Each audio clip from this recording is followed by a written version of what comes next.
Hello everyone, welcome to परीक्षा IQ। परीक्षा IQ के इस वीडियो में आप देख रहे हैं एसएससी सीपीओ के 2023 में हुए एग्ज़ाम की सीरीज़ का सॉल्यूशन। ये वीडियो 6 अक्टूबर 2023 के शिफ्ट 3 में हुए एग्ज़ाम का मैथ्स का सॉल्यूशन है और इसी के साथ सीपीओ 2023 के सभी पेपर्स का मैथ्स का सॉल्यूशन कंप्लीट हो गया है। ये लास्ट वीडियो है उन पेपर्स की और आई होप आपको काफ़ी कुछ सीखने को मिला होगा इससे। इसके तुरंत बाद मैं टॉप 40 या 45 क्वेश्चंस की एक लिस्ट लेकर आऊँगा, इम्पॉर्टेंट क्वेश्चंस की, जो सीपीओ 2023 में पूछे गए थे। तो आप उस वीडियो को भी ज़रूर देखें और इन वीडियोस को भी ज़रूर देखें ताकि आपको आने वाले एग्ज़ाम में बहुत ज़्यादा हेल्प मिल पाए। So now let's start with the video. अब देखो, इस सवाल में जैसे वो फोर्थ प्रोपोर्शनल निकालने को कह रहा है, तो प्रोपोर्शनल कैसे निकलेगा? ये वाला जो है, जितना रेशो इन दोनों का है उतना रेशो थर्ड और डी का होगा, फोर्थ वेरिएबल का होगा। अब ये 22 इंटू 366 आ रहा है, तो 11 इंटू 3 क्या दे देगा? 33। तो 33 मेरा फोर्थ प्रोपोर्शनल आ जाएगा। ठीक है, ऐसे देखो, इस सवाल में कह रहा है कि एक आर्टिकल जो है वो 25% डिस्काउंट पर बेचा जाता है और एडिशनल 28% डिस्काउंट दिया जाता है ऑन कैश पेमेंट। तो दो डिस्काउंट दिए जा रहे हैं आपको, तो नेट डिस्काउंट क्या हो जाएगा? D1 plus D2 minus D1 into D2 by 100। तो 25 4 4 7 28। तो ये कितना हो जाएगा? 53 माइनस 7 कितना हो जाएगा? 46, है ना? 46 हो जाएगा। तो अब 46% नेट डिस्काउंट है। 46% नेट डिस्काउंट है, इसका मतलब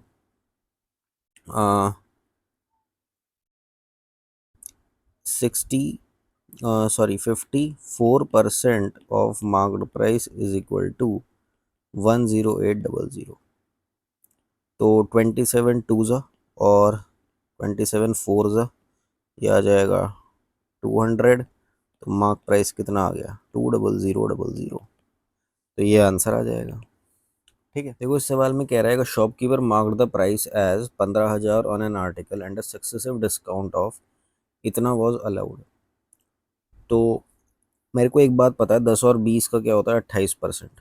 अगर नहीं पता तो वैसे भी लिख लो आप, चाहे 5% के डिस्काउंट को क्या लिखोगे? 20 रुपये पे 19 रुपये मिलेंगे। 10% के डिस्काउंट को 10 रुपये पे 9 रुपये मिलेंगे। ठीक है, और 20% के डिस्काउंट को 5 रुपये पे 4 रुपये मिलेंगे of marked price. Marked price कितना है? 15,000 रुपये is equal to selling price. ठीक है, अब देखो, ये आ जाएगा 4 5 ज़ा 20, ये आ जाएगा 5 3 ज़ा 15, 3000। ये आ जाएगा 5 6 ज़ा 30, ये और ये काट दो, तो 8 1 9 9 ज़ा 81, 1 लास्ट में 6। इसका मतलब ऑप्शन में कहीं पे यूनिट डिजिट में 6 आ रहा होगा, ज़ीरो के अलावा। ज़ीरो तो ऑब्वियसली आएगा ही, बट ज़ीरो से जस्ट पहले जो है 6 आ रहा होगा, तो वो यही ऑप्शन है। और अगर थोड़ा डीप जाना चाहते हो तो यस, आप करके देख लो। 9 6 क्या आ जाएगा? 54, है ना? 54 इंटू 19, तो 540। अबे 54 इंटू 19 हो जाएगा ना, तो 540, 9 4 ज़ा 36, 9 5 ज़ा 45, 48, 11 12, 5 5 10, 10260। तो ये आंसर आ जाएगा। ठीक, देखो, इस सवाल में क्या कह रहा है कि the number of balls each one is 4 centimetre in the diameter that can be made from metallic sphere of diameter 32 centimetre.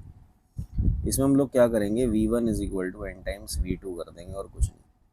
V1 मान लो ये हो गया बड़ा वाला। ठीक है, तो इसमें 4/3 पाई आर क्यूब होता है, तो वो तो कॉमन कट जाएगा तुम्हारा, आर क्यूब रह जाएगा। तो इसका आर क्यूब कितना है?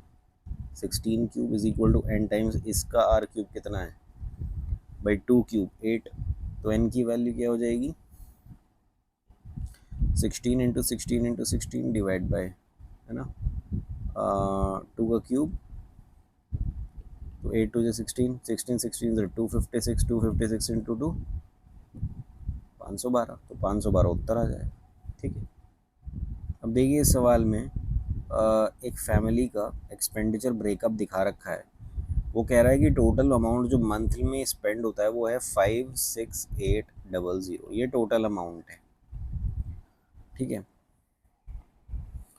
अब वो ये कह रहा है कि find what is the amount spend by the family on housing, housing पे कितना स्पेंड होगा। देखो, जब आपकी 360 डिग्री की वैल्यू 56800 है तो 79.2 क्या होगा वो आपको कैलकुलेट करना है। तो इसमें कुछ नहीं करना सर, आपको 792 इंटू 568 डिवाइड बाय 360, है ना, और 36, 6 6 36, 48, 9 6, नहीं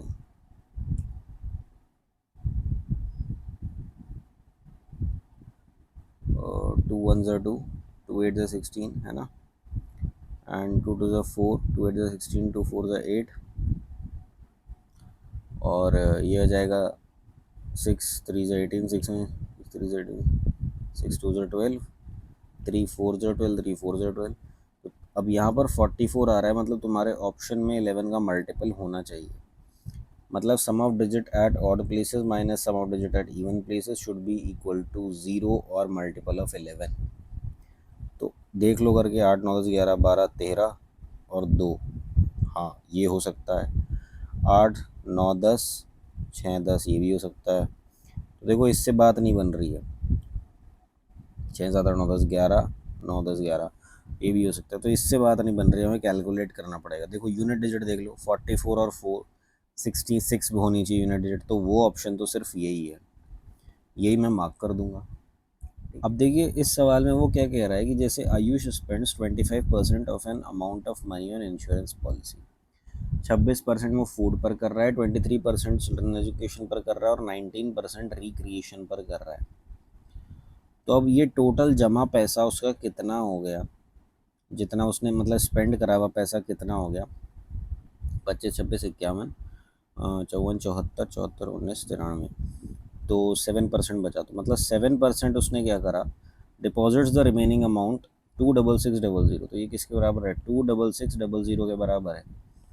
अब वो कह रहा है what is the total amount that it spends on food and recreation together. तो फूड पर कितना करा था उसने 26%, रिक्रिएशन पर कितना करा था 19%, राइट। तो मतलब 45% तुम्हें निकालना है, ये तुम्हें वैल्यू निकालनी है। तो डायरेक्ट तो निकल नहीं पाएगा, आप इसको ऐसे कर लो, 45 इंटू 26600 डिवाइड बाई 7, ठीक है। तो 7 3 7 3 21, 7 8 56, राइट। तो 3800, 5 8 40 15, 4 8 32, 4 12 13 14 15, 5 6 7 171, 171000, ये क्या हो जाएगा, इस सवाल का उत्तर हो जाएगा। अब देखो पूछ रहा है कि what is the average of first 6 prime numbers. तो यार देखो, प्राइम नंबर्स क्या होते हैं, जो खुद से विभाजित होते हैं, 1 से विभाजित होते हैं और किसी नंबर से विभाजित नहीं होते। सबसे छोटा प्राइम नंबर कौन सा है, 2। उससे अगला प्राइम नंबर क्या है, 3। उससे अगला प्राइम नंबर क्या है, 5। उससे अगला प्राइम नंबर क्या है, 7, है ना। और उससे अगला 11, उससे अगला 13, तो 1 2 3 4 5 6, तो ये 6 प्राइम नंबर्स हो गए। अब वो बोल रहा है बता इनका एवरेज क्या होगा। तो एवरेज क्या हो जाएगा, इन सब का सम हो जाएगा, डिवाइड बाय 6 हो जाएगा। तो 5 10 17, 17 18 28 31 41 डिवाइड बाय 6, तो 36 5/6, 6 5/6, ये मेरा आंसर आ जाएगा, ठीक है। अब देखिए इस सवाल में क्या कह रहा है कि which of the following is the greatest 4 digit number that is divide by 15 25 40 और 75। तो ग्रेटेस्ट 4 डिजिट नंबर मेरी वैसे क्या होगी, 9999। अब इसमें हम क्या करेंगे, इन सब का एलसीएम ले लेंगे, ठीक है। और फिर जो भी हमारा आएगा, नीचे जो भी हमारा आएगा उस 999 में से उतना हम घटा देंगे, तो वो मेरा ग्रेटेस्ट नंबर आ जाएगा जो कि डिविजिबल होगा इनके एलसीएम से। अब देखो पहले एलसीएम निकाल लेते हैं। देखो 15 को मैं लिख सकता हूँ 5 × 3, 25 को मैं लिख सकता हूँ 5 स्क्वायर, 40 को मैं लिख सकता हूँ 2 क्यूब इंटू 5, 75 को मैं लिख सकता हूँ 25 3 5 स्क्वायर इंटू 3। तो एलसीएम क्या आएगा भाई, 2 की तो पावर 3 इंटू 3 की पावर 1 इंटू 5 की पावर 2, तो मेरे पास आ रहा है 8, है ना, 25 8 ज़ा, है ना, 200, 200 इंटू 3 600, तो 600 1 ज़ा 600, 993 6 6 ज़ा 36, है ना, तो ये कितना आ गया 993। अब आप ये देखो, ये 399 मेरे पास रिमाइंडर बच रहा है, मतलब इतने में से अगर मैं 399 माइनस कर दूंगा, इतने में से अगर मैं 399 माइनस कर दूंगा तो वो मेरा ग्रेटेस्ट वो नंबर आएगा जो 600 से पूरा डिविजिबल हो जाएगा। ठीक है, तो क्या 0063, तो 3600 जो है, तो सॉरी 9, तो 9600 मेरे पास वो नंबर आ जाएगा, ग्रेटेस्ट 4 डिजिट। जो देखो ये एक चार्ट दे रखा है एक फैमिली का, इसमें ईयर वाइज उसने ये तो इनकम बता रखी है और ये ब्लैक वाला एक्सपेंडिचर बता रखा है। अब वो कह रहा है कि एक्सपेंडिचर फैमिली का 2017 से 18 में कितना परसेंट हो गया। देखो 80 से अगर 100 जा रहा है तो कितना हो गया 20 एज कम्पेयर टू 80, तो मतलब 1/4 से इंक्रीज हुआ, तो 1/4 क्या दर्शाएगा 25%। यही तुम्हारा आंसर आ गया। ठीक, अब देखो ये सवाल में कह रहा है कि ए बी और सी जो है वो किसी काम को 11 दिन 20 दिन और 55 दिन में ख़त्म कर लेते हैं। ठीक है, तो how soon can the work be done if A works with B on first day, A works with C on second day and so on.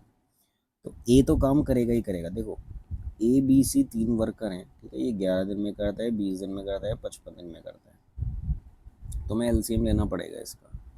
11 20 और 55 का एलसीएम ले लो। ठीक है, तो ये हो जाएगा 11 1 ज़ा 11, 11 5 ज़ा 5 4 ज़ा 5 1 ज़ा 4 ज़ा 5 4 ज़ा 20, तो 20 इंटू 11 जो है ये एलसीएम, तो यहाँ पर आ जाएगा 20, यहाँ पर आ जाएगा 11, यहाँ पर आ जाएगा कितना 4, है ना 4।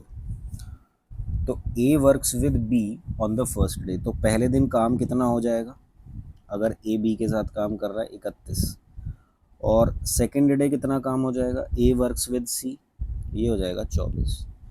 तो मैं एक यूनिट काम अगर मानूँ तो 2 दिन में मेरा, 2 दिन को मैं 1 यूनिट मान रहा हूँ, ये मेरे 1 यूनिट है पर ये 2 दिन है, तो कितना काम हो रहा है 55 काम हो रहा है। ठीक है,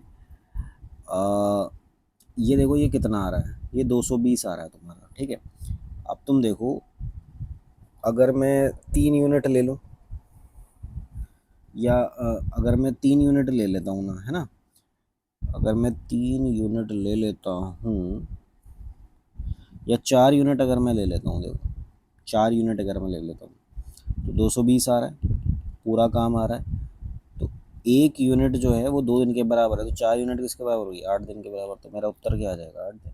अब देखो इस सवाल में क्या कह रहा है कि 2 sin a minus cos A upon sine A plus cos A अगर 1 है तो कॉट ए की वैल्यू बता।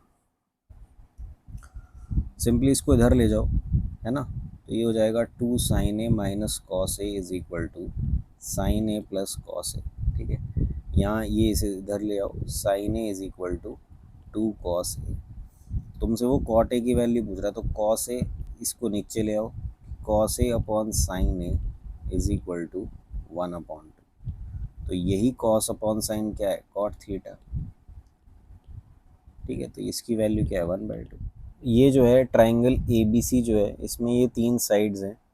The angle bisector of the largest angle divides the opposite sides into 2 segments. ठीक है, तो what is the length of the shorter segment, shorter segment की length क्या होगी।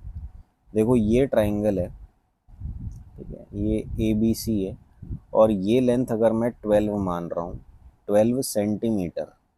ठीक है, और ये 8 और 9 मान रहा हूँ, तो इसके अपोजिट भाई लार्जेस्ट एंगल करिए, तो लार्जेस्ट साइड के अपोजिट ही लार्जेस्ट एंगल होगा, मतलब ये एंगल, इसका जो एंगल बाइसेक्टर है, ठीक है, वो इसको डिवाइड कर रही है। तो एंगल बाइसेक्टर थ्योरम हमें पता है क्या कहती है कि अगर ये एंगल बाइसेक्ट हो रहा है और ये ए और बी है, तो ये इसको ए रेशियो बी में जो है डिवाइड करता है। एंगल बाइसेक्टर जो होता है अपनी अपोजिट साइड को जिस पर वो गिर रहा है उसको ए रेशियो बी रेशियो में डिवाइड करेगा। इसका मतलब ये जो एंगल बाइसेक्टर गिर रहा है ए ओ, ये बी सी को 8:9 में डिवाइड करेगा, तो ये 8:9 रेशियो हो गई। तो 8:9 अगर रेशियो हो गई तो 17, मतलब इन दोनों रेशियो का सम जो है वो 12 सेंटीमीटर होगा। What is the length of the shorter segment, shorter segment की लेंथ बतानी है, मतलब 8 का तुम्हें वैल्यू बताना है, तो 8 की वैल्यू क्या होगी, तो ये होगी 96/17। अब देख लो कौन सा ऐसा ऑप्शन है जिसमें 96 बैठ रहा है, तो यूनिट डिजिट से देख लो, 5 आ रहा है, 6 आ रहा है, ये हो सकता है 7 28, 9 बैठ रहा है, ये नहीं होगा, 7 6 42 45, ये नहीं होगा, 7 3 21 30, ये नहीं होगा। सिर्फ ये एक ऐसा ऑप्शन है जिसमें यूनिट डिजिट में 6 आ रहा है, तो यही आंसर हो। अब देखो क्या बोल रहा है कि अगर स्लैंट हाइट कोन की ये है ना, और हाइट ये है, तो बता रेशियो क्या होगा between the magnitude of total surface area और वॉल्यूम। देखो एक तो सबसे पहले तुम्हें ये पता होना चाहिए कि ये 29 20 से जो है एक ट्रिपलेट बनेगा, ठीक है। वो ट्रिपलेट क्या होता है, 20 21 29, ये एक ट्रिपलेट होता है, ठीक है। तो कहने का मतलब ये है कि अगर उसने तुम्हें स्लैंट हाइट कुछ दे दी है, उसने तुम्हें हाइट कुछ दे दी है, तो तुम्हारा रेडियस जो है वो मैं बता देता हूँ, यहीं से निकल के आ गया 21। अब वो कह रहा है टोटल सरफेस एरिया बता दो, तो टोटल सरफेस एरिया कैसे निकलता है, पाई आर एल प्लस आर, और वॉल्यूम कैसे निकलती है, 1/3 पाई आर स्क्वायर एच, ऐसे ही तो निकलेगी, पाई से पाई काट दो, एक आर से एक आर कट गया, 3 जो है ऊपर चला जाएगा, तो 3 इंटू स्लैंट हाइट मतलब 29, है ना, 29 प्लस रेडियस 30 50, है ना, 50, और एल प्लस आर हो गया ना, एल ये है और आर कितना है 21 है, तो वो मैंने लिख लिया, divide by r into h, तो एच मेरा 20 है और आर मेरा कितना है 21, तो 3 7 21, और ये हो जाएगा 5:14, ये मेरा रेशियो आ रहा है। तो इसमें बेस्ट चीज़ क्या थी, सबसे तेज़ करने का तरीका ये था कि इस ट्रिपलेट का पता होना, वरना आप इसको कैलकुलेशन में ही लग जाते। तो बेस्ट चीज़ है ये ट्रिपलेट्स पता होने चाहिए, ठीक है। अब देखो कह रहा है कि some ice pieces spherical in shape of diameter 6 centimetre are dropped in a cylindrical container containing some juice and are fully submerged. If the diameter of the container is 18, the level of juice rises by 40 centimeter. How many ice pieces are dropped in the container? तो देखो ऐसा होगा कि जो कुछ ice piece हैं, मैं उन्हें n मान रहा हूँ, n, तो n into 4/3 pi r cube, ये जो है एक सिलेंडर कंटेनर में डाले गए, ठीक है। If the diameter of the container इतना एंड जूस राइज बाय इतना, तो वॉल्यूम ऑफ सिलेंडर में कैसे लिखूंगा, पाई आर स्क्वायर, आर कितना हो जाएगा 9, और हाइट कितनी हो जाएगी 40, सब कुछ सेंटीमीटर में। इसका रेडियस में क्या ले लूँगा 3, तो 3 × 3 × 3 into pi into 4/3 into n, इससे ये काट दो, इससे एक ही क्या कट जाएगा, 9 कट जाएगा एक, ठीक है। तो मेरे पास ये बचा, पाई से पाई काट दो, है ना, और 4 से क्या काट दो, 40 काट दो, तो कितने वो बचे मेरे पास, कितने आइस पीसेस ड्रॉप हुए कंटेनर में, 9 × 10 90, 90 आंसर है, ठीक है। देखो कह रहा है कि the radius of metallic spherical ball is 3 centimetre. तो अगर इस मेटेलिक बॉल को मेल्ट करा और रिकास्ट कर दिया हेमिस्फीयर्स में of radius equal to half the radius of metallic spherical ball, then what is the value of x. देखो ऐसा है इसमें volume V1 is equal to n times V2 हो रहा है। यहाँ पर वो एक स्फीयर था, उसको पिघला करके हेमिस्फीयर्स बना दिए बहुत सारे, ठीक है। तो जब स्फीयर का वॉल्यूम में क्या लिखूंगा कि 4/3 पाई आर क्यूब, मतलब 3 × 3 × 3 n टाइम्स, हेमिस्फीयर का वॉल्यूम में क्या लिखूंगा 2/3 पाई आर क्यूब। अब लेकिन ये जो नया रेडियस है ये इसका आधा है, मतलब 3 × 3 × 3 डिवाइड बाई 8। तो अब पाई से पाई काट दो, इससे ये काट दो, ये 2 हो जाएगा, ये 3 से पूरा 3 कट जाएगा, तो कितने हेमिस्फीयर हो गए 16, 8 × 2 16, ठीक है, ये आंसर आ जाएगा। अब देखिए जैसे इस एक्सप्रेशन को हमें सिंप्लीफाई करना है तो हम कैसे लिखेंगे कि b plus 2a minus, bracket वाला सिंप्लीफाई कर लो पहले, ठीक है, माइनस है। तो इसको जब मैं सिंप्लीफाई करूँगा तो ये है a minus 2a, minus A plus 2a क्या दे देगा, a plus 3b minus B कितना हो जाएगा, 2b, ये 2b हो जाएगा। तो b प्लस 2a माइनस ए माइनस 2b माइनस ए, राइट। तो माइनस 2a हो जाएगा और प्लस 2a पूरा कट जाएगा और b माइनस 2b क्या दे देगा तुम्हें, माइनस b। तो आंसर क्या आ गया, माइनस b। अब देखो सर ये पाई चार्ट आपको दे रखा है जिसमें एक्सपेंसेस का ब्रेकअप दे रखा है अलग अलग। कह रहा है इनकम अगर 1 लाख है तो difference in the expense between housing and transport will be what. तो ट्रांसपोर्ट 5% है, हाउसिंग जो है वो 15% है। इन दोनों का गैप कितना हो जाएगा, 10%। 10%। तो अगर ये जो है ये 100% की वैल्यू 1 लाख है तो 10% कितनी हो जाएगी, 10,000, है ना। तो 10,000 मेरा उत्तर आ जाएगा। अब जैसे देखो इस एक्सप्रेशन को सिंप्लीफाई करने को दिया हुआ है तो इसको हम क्या लिख सकते हैं, देखो ये हो जाएगा, एक्स की पहले मल्टीप्लाई कर लो, एक्स वाई, है ना, माइनस 3x² है ना, और फिर y की करो -2y² plus 6xy plus x² minus y² plus 2x² plus xy minus 6xy minus 3y²। ठीक है। अब देखो मैं एक्स स्क्वायर की बात बताता हूँ, 2x² x² 3x² minus 3x², ये सब कट गया। y² देखो -y² -y² माइनस 3y², ठीक है, इसमें तो कुछ नहीं होगा। बट xy देखो 6xy, ये -6xy, ये कट जाएगा। अब यहाँ पर क्या बच रहा है तुम्हारे पास, 2xy, है ना, और 3y² -6y², है ना। तो 2y इसमें से क्या ले लो कॉमन, तो तुम्हारे पास क्या बचेगा, x माइनस 3y। तो ये एक्सप्रेशन इसमें सिंप्लीफाई हो गया, तो आंसर मेरा आ जाएगा ए। देखिए इस सवाल में कह रहा है कि the least number of 5 digits which is exactly divisible by 9, 12, 15, 25 and 27 is. तो देखो अगर यहाँ पे लीस्ट की जगह मान लो होता ग्रेटेस्ट, तो उसको निकालने का तरीका तो हमारा ये होता कि मैं 5 डिजिट्स ले लेता 99999 की, ठीक है, और यहाँ मैं लेता इन सब का एलसीएम, और जो मेरा रिमाइंडर बचता वो मैं इसमें से मैं सबट्रैक्ट कर देता और मेरी ग्रेटेस्ट नंबर ऑफ 5 डिजिट्स आ जाती जो इसके एलसीएम से डिविजिबल होती। लेकिन अब मुझे दे रखा है लीस्ट, तो लीस्ट के केस में मैं क्या करूँगा, मैं 4 डिजिट लूँगा, मैक्सिमम 4 डिजिट लूँगा, एलसीएम से डिवाइड करूँगा, जो मेरा रिमाइंडर आएगा इन दोनों का डिफरेंस लेके इसमें ऐड कर दूंगा, तो मेरी लीस्ट नंबर ऑफ 5 डिजिट्स आ जाएंगी जो इसके एलसीएम से डिवाइड होंगी। ठीक है। तो पहले अब हमारा टारगेट क्या है, एलसीएम निकालना। तो 9 को मैं क्या लिख सकता हूँ, 3², 12 को क्या लिख सकता हूँ मैं, ये, है ना, और 15 को 3 इंटू 5, 25 को 5², 27 को 3³ तो एलसीएम कैसे निकलेगा, हाईएस्ट पावर ले लो हर एक की, 2 की हाईएस्ट पावर 2² 3 की हाईएस्ट पावर 3³ 5 की हाईएस्ट पावर 5²। तो ये 4 आ गए, 25 आ गए, 25 4 से 100, ये 27 आ गया, तो कितना आ गया एलसीएम, 2700। तो अब तुम्हें क्या करना है, 9999 को 2700 से डिवाइड करना है।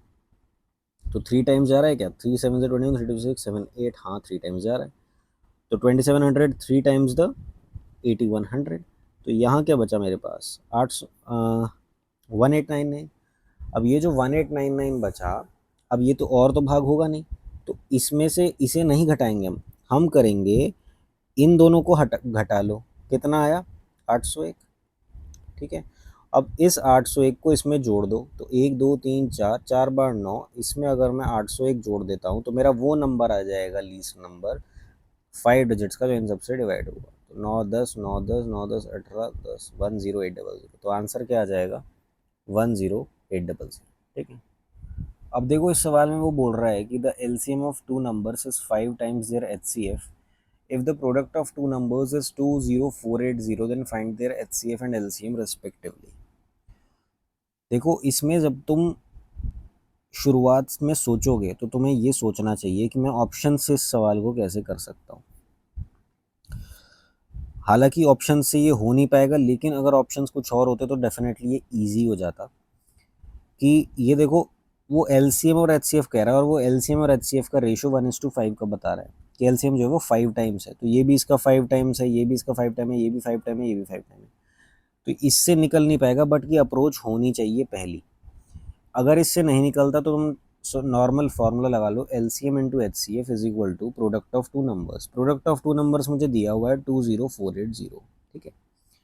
अब एलसीएम जो है वो 5 times of H C F बता रहा है, तो ये एच सी एफ है, 20480 हो जाएगा। तो 5 टाइम्स एच सी एफ का स्क्वायर इज इक्वल टू 20480।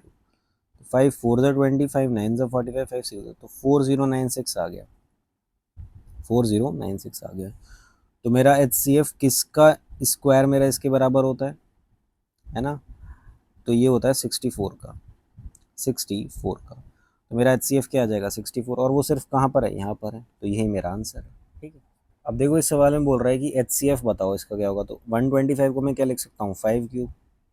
इसको मैं लिख सकता हूँ 5 की पावर 3, है ना, इंटू 2। और इसको क्या मैं लिख सकता हूँ 25 इंटू 30, तो ये हो जाएगा 5 का क्यूब, है ना, और 2 इंटू 3, है ना। तो हाईएस्ट कॉमन फैक्टर देना है, तो इसमें कॉमन क्या आ रहा है, तो एक तो 5 क्यूब मेरा कॉमन आ रहा है, बस इसमें सिर्फ तीनों में जो कॉमन आ रहा है 5 क्यूब आ रहा है। देखो यहाँ आ गया, यहाँ आ गया, यहाँ आ गया, तो 125 इसका एचसीएफ आ जाएगा। अब देखिए इस सवाल में बोल रहा है कि इन सब का एलसीएम क्या होगा, तो इसे तुम लिख सकते हो 2 क्यूब, इसे तुम लिख सकते हो 2 स्क्वायर इंटू 3, और इसे तुम कह सकते हो 3 स्क्वायर इंटू 2। तो एलसीएम निकालने के लिए 2 की हाईएस्ट पावर 3 हो जाएगी, और 3 की हाईएस्ट पावर कितनी हो जाएगी, 2 हो जाएगी। तो ये कितना हो जाएगा 9 इंटू 8, 9 8 से क्या आ जाएगा 72, वही मेरा आंसर। अब देखिए इस सवाल में नंबर ऑफ एम्प्लॉयज़ बता रखे हैं 3 डिफरेंट ऑर्गेनाइजेशंस पीक्यूआर में और अलग अलग साल में। तो कह रहा है what is the respective ratio between total number of employees in organisations P and R together in 2019। तो 2019 पी एंड आर, ठीक है, कितना हो गया 132। And the total number of employees in organisation Q and R together in 2020। तो Q और are में 2020 में कितना होगा 164, तो ये आ जाएगा 33:41, 33। अब देखो इस सवाल में वो कह रहा है कि ratio of monthly income and expenditure is इतना। अगर उसका एक्सपेंडिचर जो है वो 5400 है तो उसकी इनकम निकालो। अगर उसका एक्सपेंडिचर 5400 है तो मल्टीप्लाई बाय में क्या करूँगा 1800, है ना। अब तुम्हें इसकी इनकम निकालनी है तो मल्टीप्लाई बाय 1800 कर दो, ठीक है, तो 126 आ जाएगा। तो 12600, यही तुम्हारा आंसर आ जाएगा। अब देखो इस सवाल में वो कह रहा है कि 30% of Ravi's income is equal to 40% of Suresh income, then 50% of Ravi's income is equal to what percentage of Suresh income. मतलब 30% of Ravi income is equal to 40% of Suresh income, ठीक है। हमने ये एक्सप्रेशन लिख लिया। तो वो कह रहा है रवि का 50%, ठीक है, 50% ऐसे लिख लो, चलो 50% of Ravi is equal to कितना परसेंटेज ऑफ सुरेश, ठीक है। तो रवि अगर तो 50% मल्टीप्लाई बाय रवि को मैं क्या लिखूंगा 4s/3 is equal to dash s. तो 54 से क्या आ जाएगा 200/3, तो मतलब एक तरह से 2/3 कह सकते हो। 2/3 तो वो कितना हो जाएगा 66 2/3%। तो यही आएगा आंसर, ठीक है। अब देखो इस सवाल में कह रहा है if Arun can complete 2/3 of the work in 12 दिन then how many days can he complete 1/6 of the same work. अगर 2/3 वर्क 12 दिन में हो रहा है तो 1 वर्क कितने टाइम में होगा 3/2 इंटू 12। इसका उल्टा कर देते हैं जस्ट, तो 18 दिन में होगा, 18 डेज में होगा। तो वो कह रहा है 1/6 कितने टाइम में होगा, तो इसका भी बाय 6 कर दो, कितना होगा 3 दिन में, ठीक। तो 3 आंसर। अब देखिए इस सवाल में वो कह रहा है कि the length of the common chord of 2 intersecting circle is 24 centimetre. 2 circle हैं, ठीक है, वो इंटरसेक्ट कर रहे हैं और इनके बीच की कॉमन कॉर्ड अगर पूरी 24 है तो आधी क्या हो जाएगी 12 हो जाएगी। और diameter of their circle are 30 and 26, मतलब रेडियस एक का 15 हो गया और एक का 13 हो गया। तो कह रहा है डिस्टेंस बिटवीन देयर सेंटर, तो ये दूरी तुम्हें पता करनी है। अगर एक का सेंटर O1 है और एक का O2 है तो तुम्हें ये दूरी पता करनी है। तो यहाँ पर एक ट्रिपलेट ये बन जाएगा तो ये 5 आएगा, ये एक ट्रिपलेट यहाँ बन जाएगा 15 है, 3 4 12 3 5 15, तो यहाँ पे क्या आ जाएगा 9 आ जाएगा। तो distance between O1 to O2 कितना हो जाएगा 9 + 5 मतलब 14। तो आंसर क्या आ गया 14। देखो कह रहा है कि ड्यूरिंग द एकेडमिक ईयर 2022 से 23 ये अलग अलग शहर के जो है अलग अलग शहर में अलग अलग कोर्सेज में स्टूडेंट्स कितने हैं वो बताया गया है। तो वो पूछ रहा है कि 22-23 में कौन सी सिटी में सबसे ज़्यादा स्टूडेंट्स थे। तो यार यहीं पे तो लिखा हुआ है टोटल, यहाँ पर देख लो सबसे ज़्यादा किस में दिख रहे हैं, इसमें ही दिख रहे हैं मुझे तो सिटी बी में है। ठीक है, देखो इस सवाल में बोल रहा है कि what is Kamal's overall average increment in 3 months. तो कमल का इंक्रीमेंट यहाँ पर देखो कितना है 65 है, यहाँ पर कितना है 55 है, और यहाँ पर कितना है 75 है। तो एवरेज कैसे इन सब का टोटल कर ले, 5 3 15 8 13 19 और 3 डिवाइड बाई 3 6 18 3 5 18, तो 65 आ गया। अब देखो इस एक्सप्रेशन की वैल्यू तुम्हें बतानी है, तो इसमें कॉस स्क्वायर 30 जो होगा ये साइन स्क्वायर 60 बन जाएगा। ठीक है, तो इसको और इसको हम लोग ऐसे ही काट देंगे, ये 2 tan 45 है तो ये 1 है, तो आंसर क्या आ जाएगा 2 आ जाएगा। ठीक है, अब देखो ये सवाल है, इसमें ये कह रहा है कि एक शॉपकीपर जो है he sells sugar at 40 rupees per kg which he purchase at 36 रुपये per kg. His weighing machine is faulty and it weighs only 800 gram while selling. तो हिज परसेंटेज प्रॉफिट इज, देखो ऐसा है कि वो जो चीज़ वो 36 रुपये में ख़रीदता था वो उस चीज़ को 40 रुपये में बेच रहा है, तो मतलब वो 4 रुपये का प्रॉफिट तो यहाँ कमा रहा है 36 रुपये पे। ठीक है, उसके बाद वो ये कह रहा है उसकी वेइंग मशीन फॉल्टी थी और वो 800 ग्राम वे करती थी, मतलब 1 किलो की चीज़ वो 800 ग्राम बताता था। इसका मतलब पता है क्या हुआ कि जो चीज़ 800 रुपये की थी वो उस चीज़ को 1000 रुपये में बेच रहा था। इसका मतलब 200 रुपये वो यहाँ कमा रहा था हर 800 रुपये पे। तो ये हो गया कितना 25%, और ये हो गया कितना 1/9%। अब उसे प्रॉफिट बताना है कितने का हुआ भाई, यहाँ कितना प्रॉफिट ले रहा था 9 रुपये की चीज़ वो 10 रुपये में बेच रहा था, और यहाँ कितना प्रॉफिट हुआ 4 रुपये की चीज़ वो 5 रुपये में बेच रहा था, है ना। तो ये हो जाएगा, ये हो जाएगा 25 बटे,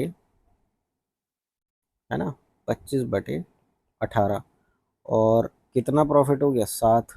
7/18 को अगर मैं लिखना चाहूँ इसको परसेंटेज फॉर्म में, तो 18 को लिख लो 9 × 2। अब तुम्हें पता है 1/9 की वैल्यू क्या होती है 11.11, है ना।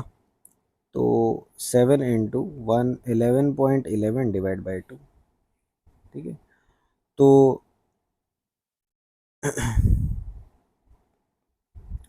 2 5 ज़ा 10, 2 5 ज़ा 10, है ना, 5.5 कुछ आ जाएगा, 7 5 35, 7 5 35 38, तो 38.5 कुछ ऐसा आएगा, तो ये आ जाएगा। देखो इस सवाल में वो क्या कह रहा है कि पी क्यू आर एक राइट एंगल ट्राइंगल है, right angle at Q R इस तरह से है कि पी क्यू की वैल्यू x-y है। देखो ये एक राइट एंगल ट्राइंगल है और कह रहा है पी क्यू आर है, पी क्यू की वैल्यू x-y है, क्यू आर की x है और पी आर की x+y है, और एस पॉइंट क्यू आर पे, और इस तरह से है कि ये वैल्यू जो है ये x-y है, तो ये वैल्यू कितनी हो जाएगी ये y हो जाएगी। ठीक है, तो वो कह रहा है कि Q S upon S R बताओ कितना हो जाएगा, तो अगर वैसे ही पूछता x-y अपॉन वाई दे देते तुम, लेकिन एक ट्रिपलेट देखो, तुम एक ट्रिपलेट देखो, जैसे ये होता है 3 4 और 5 का।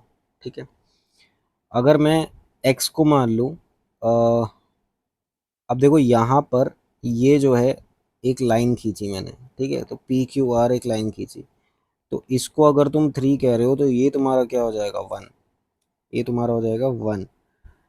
तो तुम्हारा x-y क्या है, देखो इसको सेटिस्फाई कर रहा है, x-y 3 है। ठीक है, और x+y, x+y वो तुम्हारा कितना है, वो तुम्हारा 5 है। तो x की वैल्यू 1 आ गई और y की वैल्यू कितनी आ गई भाई वन ही तो नहीं, एक्स की वैल्यू 4 आ गई, वाई की वैल्यू कितनी आ गई, 1 आ गई। तो अब Q S upon S R वो पूछ रहा है कितना है,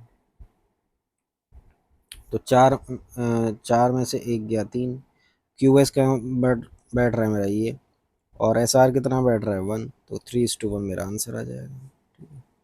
अब देखो वो कह रहा है कि हॉलो सिलेंड्रिकल ट्यूब है जो कि 3 सेंटीमीटर थिक प्लास्टिक से बनी है, एक्सटर्नल रेडियस अगर उसका 10 दिया हुआ है, ठीक है, तो इंटरनल रेडियस क्या होगा, 10-3,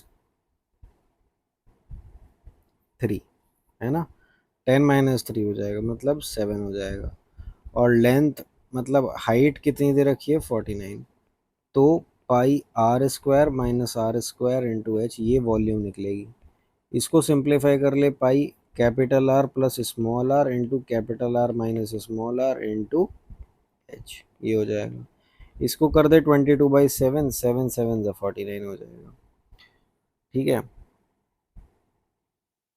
अब देखो अगर इन सबको मल्टीप्लाई करोगे तो तुम्हें दिख रहा है यूनिट डिजिट 4 आ रही है, और यूनिट डिजिट 4 हमारी इन दो ऑप्शंस में है। फर्दर यहाँ पर 22 आ रहा है, तो तुम्हारा ऑप्शन ऐसा होना चाहिए जो 11 से डिविजिबल हो जाए, तो 11 से डिविजिबिलिटी चेक कर लो। यहाँ 10 आ रहा है, यहाँ 11 आ रहा है, यहाँ 12 आ रहा है, यहाँ 12 आ रहा है, तो दोनों कंडीशंस के हिसाब से तो ये आंसर बैठना चाहिए। अब पूरा सॉल्व करना चाहते हो पूरा कर लो, 17 3 से 51 इंटू 7 कितना हो जाएगा, 357 इंटू 2, 2 7 से 14, 2 5 से 10, 11, 2 3 6 7, और 7 1 4 यहाँ कर दो तो 4 5 8 7, तो 7 8 5 4 क्या आ जाएगा। देखो इस सवाल में क्या कह रहा है कि the chord of a circle is equal to its radius, ये एक सर्कल है, ठीक है, इसमें ये जो कॉर्ड है तुम्हारी, ये जो कॉर्ड है ये इस रेडियस के बराबर है।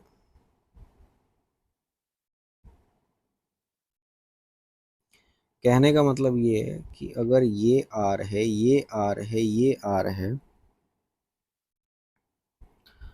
Angle subtended by the chord at minor arc, ये एंगल,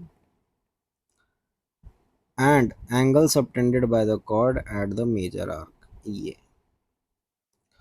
ठीक है। डिफरेंस क्या आएगा इन दोनों के बीच का, इन दोनों के बीच का डिफरेंस क्या आएगा, तो देखो ये जब तुम्हारे सारे बराबर हैं तो इसका मतलब ये एक इक्विलैटरल ट्राइंगल बन गया, और जब ये एक इक्विलैटरल ट्राइंगल बन गया तो angle subtended bye an arc at the centre is double the angle subtended bye it at any point on the remaining part of circle.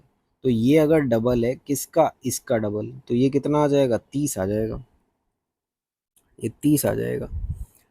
अब तुम ये देखो कि अगर ये जो है 30 है, ठीक है, तो ये एक साइक्लिक क्वाड्रिलेटरल मेरा बन रहा है, तो ये मेरा कितना आ जाएगा, ये मेरा कितना आ जाएगा, ये मेरा आ जाएगा 180 - 30, तो ये मेरा आ जाएगा 150, राइट। भाई ए बी सी डी है, तो क्योंकि एक साइक्लिक क्वाड्रिलेटरल बन रहा है तो angle A plus angle D मेरा आ जाएगा 180 डिग्री। एंगल डी मुझे एंगल ए मैंने निकाला था 30 डिग्री, तो एंगल डी मेरा हो गया 150 डिग्री। और अगर एंगल डी हो गया 150 डिग्री तो तुम्हें इन दोनों के बीच का डिफरेंस निकालना है, तो 150 - 30 हो जाएगा, और क्या बचेगा 120, तो 120 मेरा क्या आ गया, आंसर आ गया, ठीक है। अब देखो इस सवाल में बोल रहा है कि अगर cot square theta 1 - E square है तो इस एक्सप्रेशन की वैल्यू निकाल। तो पहले इस एक्सप्रेशन को देख लेते हैं, ये आ गया 1/sin theta plus cot cube theta को क्या लिख लोगे, cos cube theta upon sine cube theta into ये 1/cos थीटा, तो ये स्क्वायर आ जाएगा। अब देखो यहाँ पे साइन क्यूब थीटा है, राइट, तो यहाँ पे तुम भी साइन क्यूब थीटा बनाने के लिए साइन स्क्वायर थीटा से मल्टीप्लाई कर दो, यहाँ भी कर दो, तो ये ऊपर बन जाएगा, ये आ जाएगा 1/sin³ थीटा मतलब कोसेक क्यूब थीटा। तो ये पूरा बड़ा एक्सप्रेशन इसमें रिड्यूस हो गया।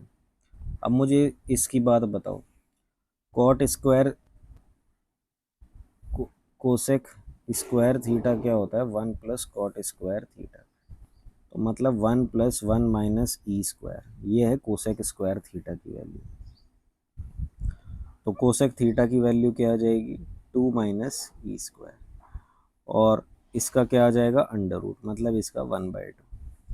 अब कोसेक क्यूब थीटा मैं कैसे निकालूंगा, तो कोसेक क्यूब थीटा हो जाएगा 2 - ई स्क्वायर इसकी पावर 3/2 कोसेक क्यूब थीटा, ये आ जाएगा। तो आंसर क्या आ गया, ये आ गया। कह रहा है कि एक fast local of Mumbai takes 45 minutes less than the slow local for a journey of 150 kilometre. If the speed of the fast local is 10 kilometre per hour more than, तो टाइम देख लो।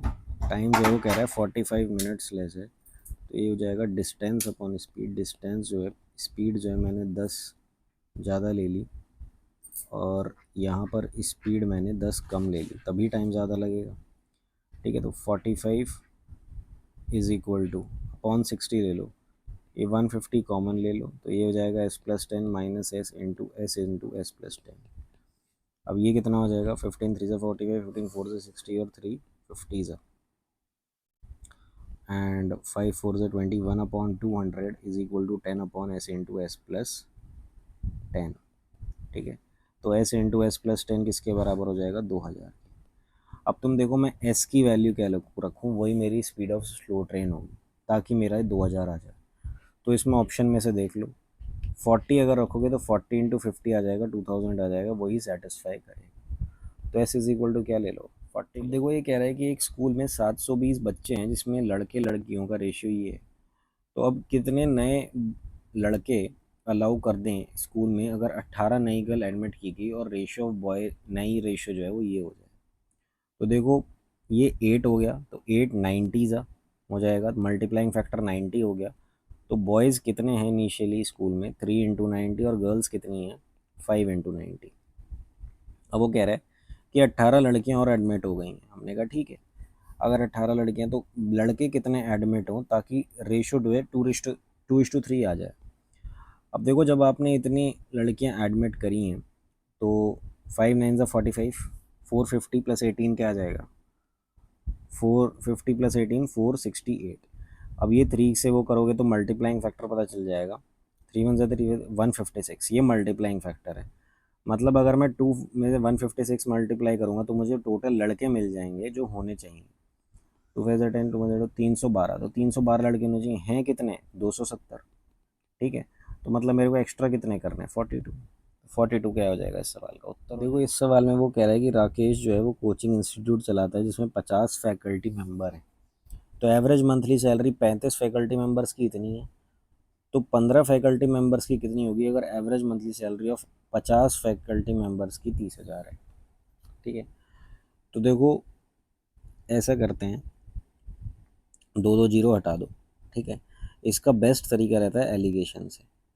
देखो वो ये बोल रहा है कि अगर एवरेज जो रहती थी वो 300 रहती थी सैलरी, जो तुम्हारी रहती थी टीचर्स की जो रहती थी, ठीक है, और 35 फैकल्टी मेंबर्स जो हैं उनकी 375 है, ये कितनों की है, 35 की।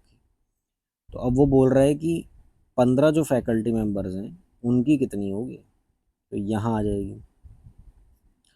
तो यहाँ पे ये देखो, जब तुमने इसको सब्ट्रैक्ट करा होगा तो ये 75 आया होगा, तो ये 75 के कोरस्पॉन्डिंग मल्टीप्लाइंग फैक्टर क्या है, तो ये मल्टीप्लाइंग फैक्टर है 1/5। ठीक है, तो वही 1/5 मैं यहाँ पर अगर लगाऊंगा, जैसे ये 35 है तो इसमें मैं 5 मल्टीप्लाई कर दूंगा, तो मेरा यहाँ पर पता चल जाएगा। जैसे मैंने 15 5 यहाँ मल्टीप्लाई करा, 75 आ गया। 35 में मैं 5 मल्टीप्लाई करूँगा तो क्या हो जाएगा, 5 5 25, 5 3 18 16 17 175। तो अब ये आ गया 175 मेरे पास। ठीक है, कहने का मतलब ये हुआ कि अब अगर मैं 300 में से 175 क्या कर दूँ, घटा दूँ, है ना, तो मेरा क्या बैठेगा, अब देख लो, 125 है, तो यहाँ आ गया 125। अब 2 ज़ीरो तुमने यहाँ से हटाई थी, 2 ज़ीरो यहाँ चिपका दो, 2 ज़ीरो यहाँ चिपका दो, तो यही तुम्हारी क्या है, यही तुम्हारी क्या है, सैलरी है 15 फैकल्टी मेंबर्स की। तो ये आ जाएगा 12500। ठीक है, देखो अंकिता ने जो है 3 टॉयज सेल किए। पहला वाला वॉज सोल्ड फॉर 1500 रुपये एट अ प्रॉफिट ऑफ 25%। तो 25% के प्रॉफिट पर बेच रहे हो, तो 4 रुपये की चीज़ 5 रुपये में बेच रहे हो, 5, और मल्टीप्लाइंग फैक्टर क्या है, 300, तो कितना हो जाएगा, 1200। Second was sold for 2800 at a loss of 50%, मतलब 2 रुपये की चीज़ 1 रुपये में बेच रहे थे। ठीक है, तो 5600 हो गया। और third toy was sold for 3500 at a profit of 25%। तो 4 रुपये की चीज़ आप 5 रुपये में दे रहे हो, तो 700 रुपये जो है मल्टीप्लाइंग फैक्टर हो गया। तो ये क्या हो गया, 2800। तो टोटल प्रॉफिट या लॉस परसेंटेज देखना है, ठीक है। तो ये हो गया, और 7800 ये हो गया। तो जब 8 जाओगे और 10 जाओगे तो 18 हो जाएगा, और ये 96 हो जाएगा। तो 6 6 36। अब 1/16 कितना हो जाता है, 6.25 इंटू 3, तो 18.75, मतलब 18.75% का लॉस हो गया, ठीक है। अब देखो इस सवाल में वो क्या कह रहा है कि sine theta plus cos theta अगर रूट टू कॉस थीटा है तो इस एक्सप्रेशन की वैल्यू बताओ क्या होगी।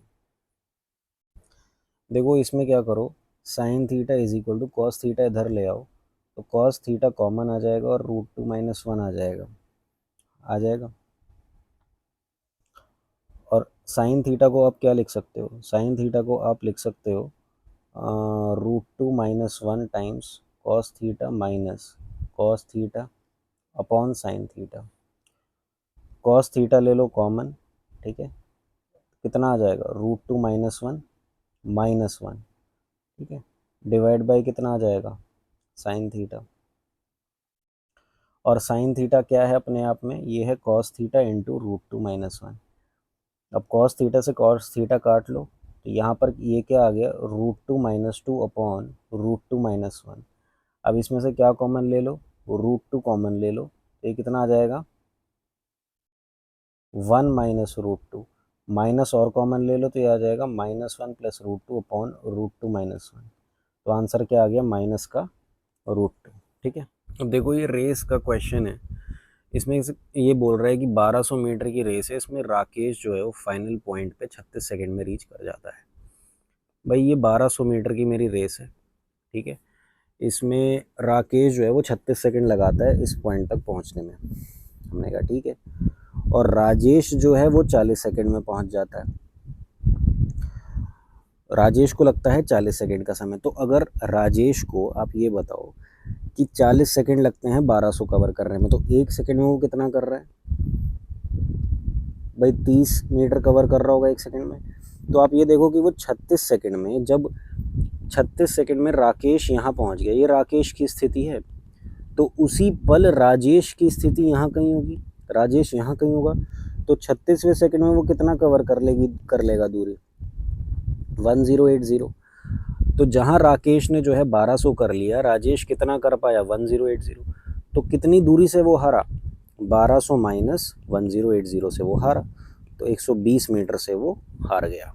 तो ये उत्तर हो जाएगा, ठीक है। देखिए सवाल में एक टेबल दे रखी है, उसमें आपको नंबर ऑफ चिल्ड्रन और नंबर ऑफ फैमिलीज दिए हुए हैं। अब वो देखिए क्या क्वेश्चन में क्या बोल रहा है कि average number of children per family बताना है, ठीक है। तो average number of children per family के लिए क्या करेंगे, नंबर ऑफ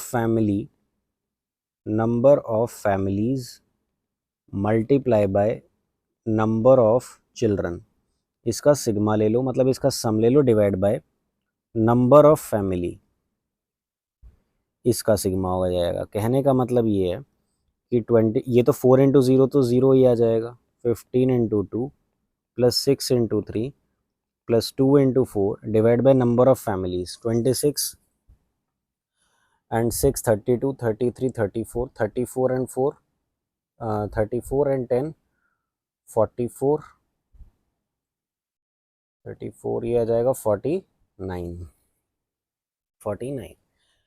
अब ये 49 आ गया, तो इनका सम कर लो, ये कितना हो जाएगा, 22 प्लस 30 प्लस 18 प्लस 8, क्या गया 26, 56,